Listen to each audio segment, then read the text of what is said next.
नमस्कार प्यारे साथियों, सुप्रभात। सभी कैसे हो? अच्छे हो?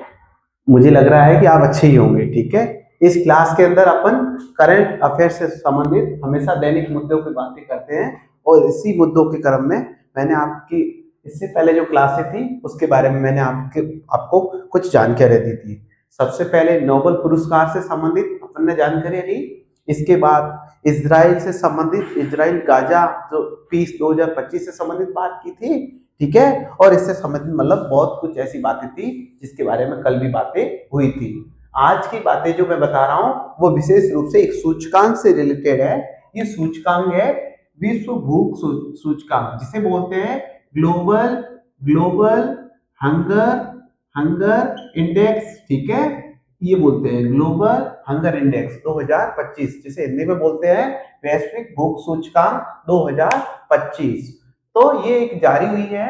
ये जारी हुई है तो आपको पता होना चाहिए इसमें भारत की कौन से नंबर पे इसकी आई है रैंक। ठीक है, तो आपको पता होना चाहिए 2025 के अंदर ये जब जारी हुई है तो इसके तहत भारत की 102वीं रैंक है। तो ये पूछा जा सकता है इस रैंक के अंदर कितने देशों को शामिल किया गया, तो 123 देशों को शामिल किया गया, जिसमें भारत की 102वीं रैंक है। और अब क्रॉस क्वेश्चन के रूप में पूछा जा सकता है कि 2024 में कौन सी रैंक थी, तो उस समय थी 105 और उस समय जो देशों की संख्या थी वो थी आपकी 127। ठीक है, तो ये पूछा जा सकता है ग्लोबल हंगर इंडेक्स में अंतिम रूप से या फिर 123वें देश के रूप में कौन किसको स्थान मिला, तो वो सोमालिया देश था। ठीक है, ये सारी जानकारी होने के बावजूद वैश्विक भूख सूचकांक निकाला जाता है तो उसके कुछ संकेतक या कुछ आधार है, किन आधारों पर ये रैंक किसी देश को दी जाती है। तो सबसे पहले अल्प पोषण। क्या है अल्प पोषण? मतलब न्यूट्रिशन बहुत ही कम मिलता है बच्चों में, ये बहुत ही ज्यादा होता है। फिर बाल मृत्यु, जब बच्चा जन्म लेता है तो उस समय जो मृत्यु दर है वो लिया जाता है। फिर दुर्बलता, मतलब कमजोर किस प्रकार से है, ये जन्म के समय ये पोषण से संबंधित जो दुर्बलता होती है वो ली जाती है। और इसके आधार पे है बूनापन, मतलब जिसमें हाइट बिल्कुल कम होना। इन चारों आधारों पर ये ग्लोबल हंगर इंडेक्स जारी किया जाता है, वैश्विक भूख सूचकांक। और मैं आपको ये बताना चाहूंगा इन्हीं चारों आधारों को, इन्हीं चारों संकेतों को लेकर यूपीएससी का एग्जाम हुआ था सिविल सर्विस से संबंधित। ठीक है, जो कि राजस्थान संघ लोक सेवा आयोग जो एक एग्जाम कंडक्ट करवाता है, ये सवाल उसी में हूबहू पूछा गया कि इसके चार आधार कौन कौन से हैं वैश्विक भूख सूचकांक के। ठीक है, बिल्कुल ये रैंक वगैरह आपको बताना चाहिए। इसके साथ ही दक्षिण कोरिया एक देश है और इसके साथ में है भारत। भारत मतलब भारत की नौसेना और दक्षिण कोरिया की नौसेना के मध्य पहला पहला पहला द्विपक्षीय एक अभ्यास हुआ है नौसेना से संबंधित। पहला नौसेना से संबंधित एक हुआ है जिसका नाम है इन रोकन, मतलब INROKN। ये एक संयुक्त पहला अभ्यास हुआ है, इसीलिए आपके आने वाले एग्जाम के लिए आपको इससे संबंधित सवाल जरूर दिखेगा। अब आपको ये पता होना चाहिए ये जो हुआ है दोनों दोनों देशों की नौसेनाओं के मध्य हुआ है, तो आपको कुछ इसके बारे में थोड़ा सा पता होना चाहिए। तो इसमें भारत के रूप में, भारत की जो नौसेना के रूप में INS सहाद्री के रूप में इसमें इसने प्रतिनिधित्व करेगा देश के अंदर। जो इनकी भी कुछ नावें होगी, जहाजें होगी, उसमें से भारत का भी एक जहाज का बेड़ा के रूप में है, बड़ी अच्छी मानी जाती है INS सहाद्री, जो इसका प्रतिनिधित्व करेगी। और इसके साथ में आपको ये पता होना चाहिए कि दक्षिणी कोरिया की राजधानी क्या है, तो दक्षिणी कोरिया की राजधानी है सियोल। अब आपने ये भी सुना होगा उत्तरी कोरिया और दक्षिण कोरिया, तो उत्तरी कोरिया और दक्षिण कोरिया को जो पृथक लाइन करती है, जो रेखा करती है, उससे बोलते हैं 38 डिग्री अक्षांश। ठीक है, 38 डिग्री अक्षांश जो है, जो उत्तरी कोरिया और दक्षिण कोरिया दोनों को आपस में अलग करती है, ये आपको पता होना चाहिए। दक्षिण कोरिया की राजधानी सियोल है और उत्तरी कोरिया की राजधानी है बिल्कुल प्योंगयांग। क्या बोलते हैं? Pyongyang, Pyongyang. ठीक है, प्योंगयांग है जो कि उत्तरी कोरिया की राजधानी है और दक्षिणी कोरिया की राजधानी रहेगी आपके सियोल। ठीक है, तो ये दक्षिणी कोरिया से सियोल राजधानी से संबंधित एक पुरस्कार है जिसे बोलते हैं सियोल शांति पुरस्कार। सियोल शांति पुरस्कार, ये जो भारत के हमारे माननीय प्रधानमंत्री जी है, प्रधानमंत्री नरेंद्र मोदी जी को 2019 में इसी पुरस्कार से दक्षिण कोरिया ने सम्मानित किया था। ओके, तो भारत की ओर से कौन करेगा? INS सह्याद्री। फिर तीसरी जो आपकी न्यूज है वो एबल पुरस्कार से संबंधित है। आपने इससे पहले पहली क्लास के अंदर नोबेल पुरस्कार से संबंधित, तो मतलब जैसे नोबेल पुरस्कारों की घोषणा होती है तो इसके बाद में एबल पुरस्कारों की भी घोषणा होती है। तो एबल पुरस्कार 2025 है, ये गणित के क्षेत्र में दिया जाता है, जो गणित में गणितज्ञ होते हैं उन्हें, ठीक है। तो इसीलिए इस पुरस्कार को गणित का नोबेल पुरस्कार कहा जाता है। तो इस बार 2025 का एबल पुरस्कार किसे दिया गया? एक नाम है, एक गणितज्ञ है जापान के, ठीक है, मसाकी काशिवारा। मसाकी काशिवारा है जो जापान से रिलेटेड है। और आपको पता है जापान एक कैसा देश है? जापान एक द्वीपीय देश है। कैसा देश है? द्वीपीय देश, जिसके अंदर होक्काइडो, हुंशु, कुशु, शिकाकाई वगैरह कुछ 4 द्वीप होते हैं, ठीक है, जिसके बारे में आपको अच्छे से जानकारी होगी, ठीक है।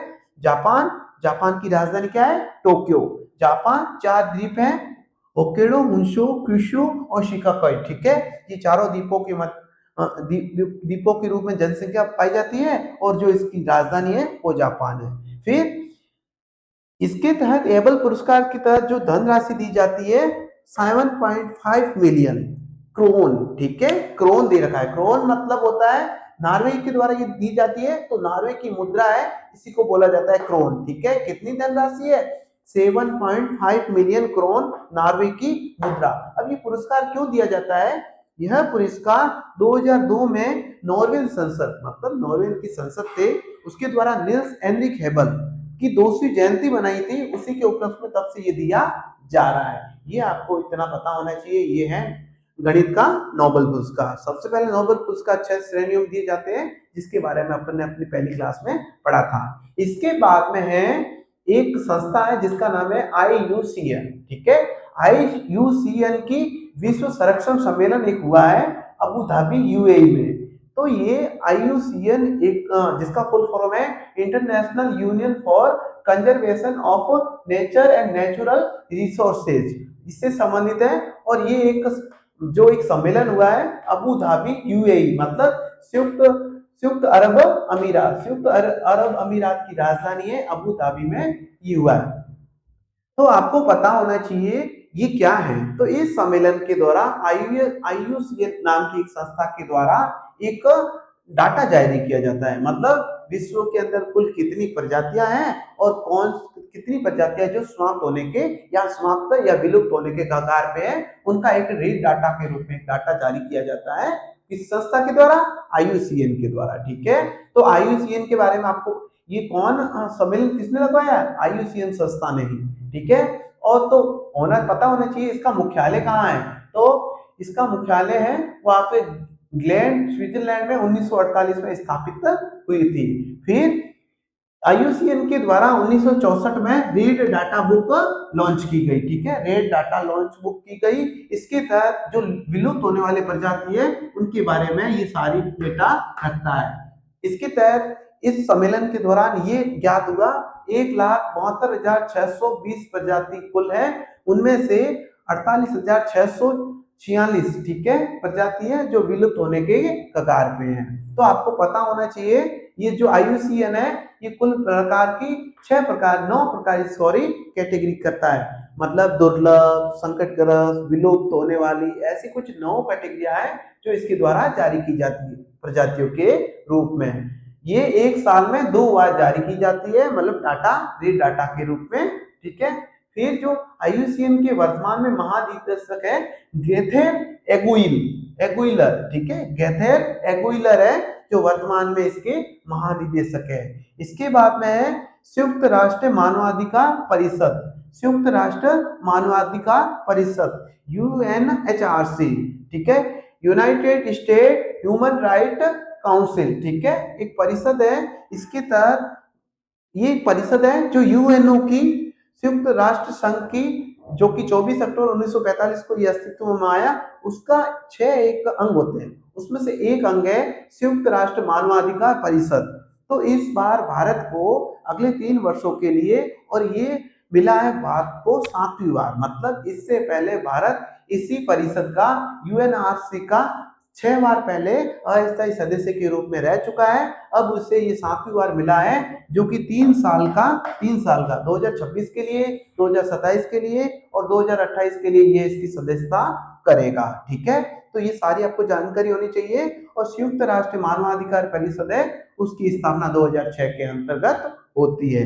ये सब कुछ आपको जानकारी होनी चाहिए। तो संयुक्त राष्ट्र मानवाधिकार परिषद है, वो यूएनओ का एक अंग है, छठे अंग के रूप में। तो आपको यूएनओ के बारे में थोड़ी सी जानकारी होनी चाहिए। तो संयुक्त राष्ट्र संघ की स्थापना 24 अक्टूबर 1945 को होती है और इसके अंदर कुल 193 देश इसके सदस्य रूप हैं। फिर यूएनओ का जो अंतिम या फिर न्यू जो देश था, जो न्यू देश इसमें ऐड हुआ है, उसका नाम है दक्षिणी सूडान। फिर यूएनओ का जो मुख्यालय है मैनहट्टन द्वीप न्यूयॉर्क में है। ठीक है, मैनहट्टन द्वीप न्यूयॉर्क में है।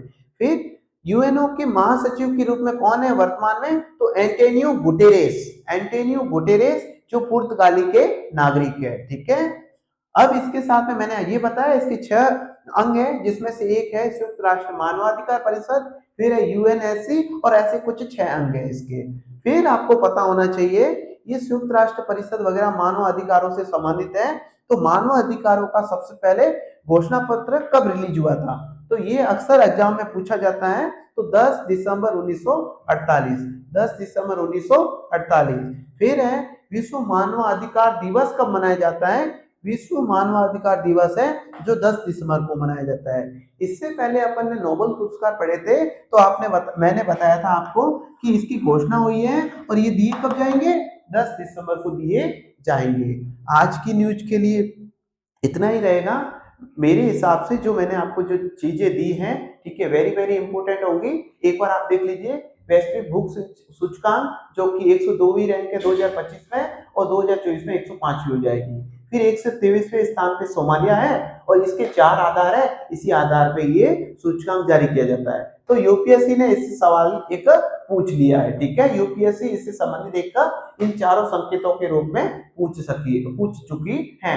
फिर है भारतीय नौसेना और दक्षिण कोरिया के मध्य एक पहला द्विपक्षीय इनरोकन INROK नाम से एक पहला अभ्यास हुआ है नौसेना से संबंधित। तो ये आपके लिए बड़ा महत्वपूर्ण है। और भारत के लिए इसमें कौन प्रतिनिधित्व करेगा?